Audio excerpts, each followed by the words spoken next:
Friends, welcome to Jasna's kitchen. അപ്പോൾ എല്ലാവർക്കും സുഖമാണെന്ന് വിശ്വസിക്കുന്നു. അപ്പോൾ നമ്മളിന്ന് ചെയ്യാൻ പോകുന്നത് ഒരു അടിപൊളി ലിവർ ഫ്രൈ ആണ്. അപ്പോൾ നമ്മൾക്ക് ചപ്പാത്തിയുടെ, ചോറിൻ്റെ, എന്തിൻ്റെ കൂടെ കഴിക്കാനും നല്ല ടേസ്റ്റ് ആട്ടോ. അപ്പോൾ ഇത് തീർച്ചയായിട്ടും ഈ റെസിപ്പി നിങ്ങൾക്ക് ഇഷ്ടപ്പെടും. അപ്പോൾ നമുക്ക് റെസിപ്പിയിലേക്ക് പോകാം. അപ്പോൾ അതിന് മുൻപായിട്ട് എൻ്റെ ചാനൽ ആദ്യമായിട്ട് കാണുന്നവരാണെങ്കിൽ താഴെ കാണുന്ന റെഡ് ബട്ടൺ ഒന്ന് ക്ലിക്ക് ചെയ്ത് സബ്സ്ക്രൈബ് ചെയ്യാം കേട്ടോ. അതോടൊപ്പമുള്ള ബെല്ലൈക്കൺ കൂടെ പ്രസ് ചെയ്ത് അതിൽ ഓൾ എന്നുള്ള ഓപ്ഷൻ കൂടെ ക്ലിക്ക് ചെയ്താൽ നിങ്ങൾക്ക് ഞാനിടുന്ന വീഡിയോസിൻ്റെ എല്ലാം നോട്ടിഫിക്കേഷനും കിട്ടുന്നതാണ്. അപ്പോൾ ഞാനിപ്പോൾ ഇവിടെ ബീഫിൻ്റെ ലിവറാണ് എടുത്തത്. അപ്പോൾ ഒരു 1/2 കിലോ ലിവർ എടുത്തിട്ടുണ്ട്. അപ്പോൾ ഇതൊന്ന് ചെറുതായിട്ട് കട്ട് ചെയ്യാം കേട്ടോ.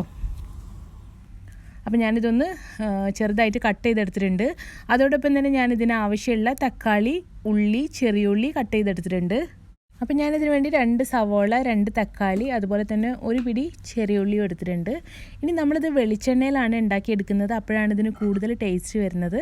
അപ്പോൾ ഞാൻ ഈ പാനിലേക്ക് ഒരു 2 ടേബിൾ സ്പൂൺ വെളിച്ചെണ്ണ ചേർത്ത് കൊടുക്കുകയാണ്. ഇനി നമുക്കിതിലേക്ക് ഒരു 1/2 ടീസ്പൂൺ ഉലുവ ചേർത്ത് കൊടുക്കാം. അപ്പോൾ ഈ ഉലുവ ഒന്ന് മൂത്ത് വന്ന ശേഷം നമുക്കിതിലേക്ക് ഉള്ളിയൊക്കെ ചേർത്ത് കൊടുക്കുക. അപ്പോൾ ഉലുവയുടെ കളറൊന്ന് മാറി വന്നിട്ടുണ്ട്. ഈ സമയത്ത് നമുക്കിതിലേക്ക് അരിഞ്ഞു വെച്ച സവോളയും അതുപോലെ തന്നെ ചെറിയ ഉള്ളിയും കൂടെ ചേർത്ത് കൊടുക്കുക. ഇനി ഇതൊന്ന് നന്നായിട്ട് വഴറ്റിയെടുക്കണം. അപ്പോൾ ഈ സവോളയൊക്കെ ഒന്ന് മെൽറ്റായ ശേഷം വേണം നമുക്കിതിലേക്ക് തക്കാളിയൊക്കെ ചേർത്ത് കൊടുക്കാൻ. അപ്പോൾ ഇതിലേക്ക് ആവശ്യത്തിനുള്ള ഉപ്പ് ചേർത്ത് കൊടുക്കുക. അപ്പോൾ ഉപ്പ് ചേർക്കുമ്പോൾ സവോള പെട്ടെന്ന് തന്നെ വഴന്ന് കിട്ടും, അത് എല്ലാവർക്കും അറിയാമല്ലോ. അപ്പോൾ ഇത് ഞാൻ നന്നായിട്ടൊന്ന് വഴറ്റിയെടുത്തിട്ടുണ്ട്. ഇനി ഇതിലേക്ക് നമുക്ക് തക്കാളി ചേർത്ത് കൊടുക്കാം. അപ്പോൾ 2 തക്കാളി കേട്ടോ ഞാനിതിന് വേണ്ടി എടുത്തത്. 2 തക്കാളി, 2 സവോള, ഒരു പിടി ചെറിയ ഉള്ളിയാണ് എടുത്തത്. അപ്പോൾ ഇത് നല്ല പോലെ ഒന്ന് വഴറ്റിയെടുക്കുക. പിന്നെ ഇത് നിങ്ങൾക്ക് എത്രത്തോളം ഗ്രേവി വേണമെന്ന് വിചാരിച്ചാൽ അതിനനുസരിച്ച് ചേർത്ത് കൊടുത്താൽ മതി കേട്ടോ. നിങ്ങൾക്ക് മസാല കൂടുതൽ വേണമെന്നുണ്ടെങ്കിൽ കുറച്ചുകൂടെ ചേർത്ത് കൊടുക്കുക. അപ്പോൾ ഇതൊന്ന് അടച്ചു വെച്ച് ഒന്ന് കുക്ക് ചെയ്തെടുക്കുന്നുണ്ട്.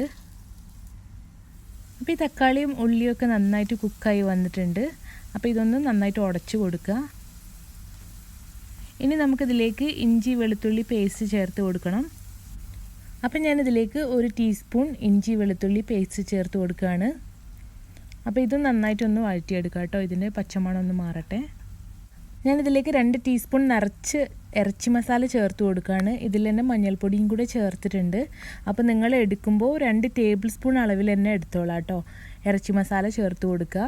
അത് ചിക്കൻ മസാല ആയാലും മതി, അതുപോലെ തന്നെ മീറ്റ് മസാല ആയാലും ചേർത്ത് കൊടുക്കുക. രണ്ടായാലും ടേസ്റ്റാണ്. ഇനി 2 ടീസ്പൂൺ നിറച്ച് കുരുമുളക് പൊടി കൂടെ ചേർത്ത് കൊടുക്കുന്നുണ്ട്. അപ്പോൾ ഇത് ഞാൻ നല്ല തരിയായിട്ട് പൊടിച്ചെടുത്തതാണ് കേട്ടോ. കാരണം നല്ല പൊടിയായിട്ട് പൊടിച്ചിട്ടില്ല. അപ്പോൾ അതിനേക്കാളും നമുക്കിങ്ങനെ കുറച്ച് കടിക്കാൻ കിട്ടുമ്പോഴായിരിക്കും ടേസ്റ്റ് ഉണ്ടാകുന്നത്. 1 ടീസ്പൂൺ പെരിഞ്ജീരകം ചേർത്ത് കൊടുത്തിട്ടുണ്ട്. വലിയ ജീരകമാണ്. അപ്പോൾ ഇത് മുഴുവനായിട്ട് ചേർക്കാൻ നിങ്ങൾക്ക് ഇഷ്ടമല്ലെങ്കിൽ അത് പൊടി വേണമെങ്കിൽ അത് ചേർത്ത് കൊടുക്കാം കേട്ടോ. ഇനി ഇതിലേക്ക് 1 ടീസ്പൂൺ നല്ല ജീരകത്തിൻ്റെ പൊടിയും കൂടെ ചേർത്ത് കൊടുക്കുക. അപ്പോൾ ഇത് നല്ലപോലെ ഒന്ന് മിക്സ് ചെയ്ത് കൊടുക്കുക കേട്ടോ. എന്നിട്ട് അതിന് ശേഷം നോക്കാം മസാലയൊക്കെ മതിയോ എന്നുള്ളത്. ഞാനിപ്പോൾ എരിവ് കുറവായിട്ട് തോന്നിയപ്പോൾ ഞാൻ ഇതിലേക്ക് കുറച്ചുകൂടെ കുരുമുളക് പൊടി ചേർത്ത് കൊടുത്തിട്ടുണ്ടായിരുന്നു. അപ്പം നിങ്ങൾക്ക് ആവശ്യമുണ്ടെങ്കിൽ എരിവിനനുസരിച്ച് കുരുമുളക് പൊടി ചേർത്ത് കൊടുക്കുക കേട്ടോ. നമ്മൾ ഇതിലേക്ക് വേറെ മുളക് പൊടിയൊന്നും ചേർക്കുന്നില്ല. ഇതിലേക്ക് ഒരു 1/2 ടീസ്പൂൺ ഗരം മസാലയുടെ പൊടിയും കൂടെ ചേർത്ത് കൊടുക്കാം. ഇതിലേക്ക് 1 പിടി കറിവേപ്പിലയും കൂടെ ചേർത്ത് നന്നായിട്ടൊന്ന് വഴറ്റിയെടുക്കുക. നമ്മൾ ആദ്യം തന്നെ ഈ സാധനങ്ങളൊക്കെ ഇങ്ങനെ വഴറ്റിയെടുക്കുന്നത് എന്തുകൊണ്ടാണെന്ന് വെച്ചാൽ ലിവർ ചേർത്താൽ ഒരുപാട് സമയം കുക്ക് ചെയ്യാൻ പാടില്ല. കാരണം ലിവർ അത്ര വേവ് ഉണ്ടാവുന്നത് നല്ലതല്ല. അപ്പോൾ നമുക്ക് അതിൻ്റെ ഗുണങ്ങൾ നഷ്ടപ്പെട്ടു പോകും. അപ്പോൾ അത് കുറച്ച് സമയം മാത്രമേ നമുക്ക് കുക്ക് ചെയ്യാൻ പാടുള്ളൂ. പിന്നെ ഒരുപാട് കുക്ക് ചെയ്താൽ ലിവർ ഭയങ്കര ഉറപ്പായിട്ട് വരും. അപ്പോൾ അതുകൊണ്ട് ആദ്യം തന്നെ ഈ സാധനങ്ങളൊക്കെ നന്നായിട്ടൊന്ന് താളിച്ചെടുക്കുക. അതിന് ശേഷം മാത്രം ലിവർ ചേർത്ത് കൊടുക്കുക. ഇനിയിപ്പോൾ നിങ്ങൾക്ക് ഇത്ര സമയം വേസ്റ്റ് ആക്കണ്ടെന്നുണ്ടെങ്കിൽ ഇതെല്ലാം കൂടെ കുറച്ച് വെളിച്ചെണ്ണയിലിട്ട് കുക്കറിൽ വെച്ചാൽ മതി.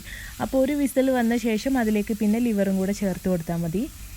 ഇപ്പോൾ എനിക്ക് സമയമുണ്ട്, അപ്പോൾ അതുകൊണ്ടാണ് ഞാൻ ഇതുപോലെ ചെയ്തെടുക്കുന്നത്.